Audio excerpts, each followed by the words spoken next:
Do you have a significant team out of the Ukraine doing data science work?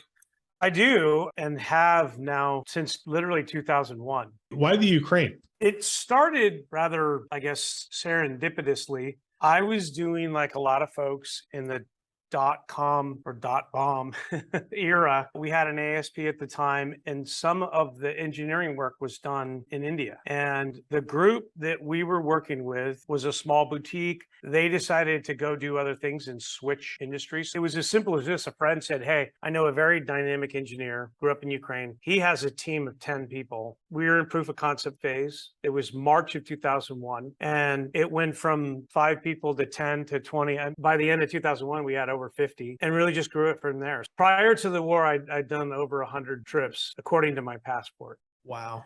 So I got to see the country really grow 10 years after the wall and really got to see what I call the magic of Ukraine. I'm very passionate about it. Go quarterly, except for in current conditions. It's been an IT center and hub literally since then. And you've got Fortune 500, Oracle, Microsoft, Samsung, Nike, Adidas. I mean, some of the world's biggest brands and like London Stock Exchange, Allianz Capital, like some very, very sophisticated engineering has happened out of Ukraine, grown leaps and bounds.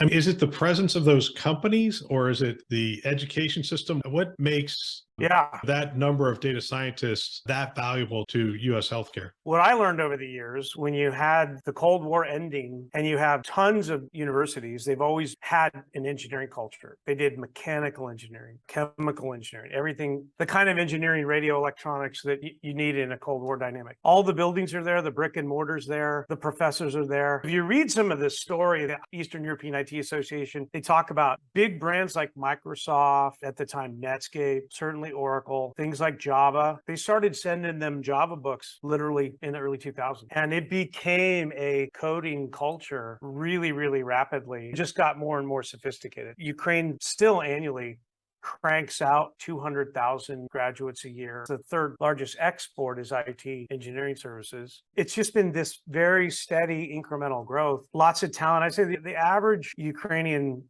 IT or data engineer or data scientist, they've got computer science degree, they've got a minor in applied mathematics. If you're an advanced analytics company, it's good to have statistics, quantitative methods, the magic of Ukraine. They have a tremendous work ethic, tremendous pride in their work, but they really like to balance the pure technical stuff with understanding what are business people doing? What are people that are building software? What are they actually trying to accomplish? The Ukrainian engineering mindset is attached to that big picture. That's why it's just a fit for us as we get a really balanced portfolio.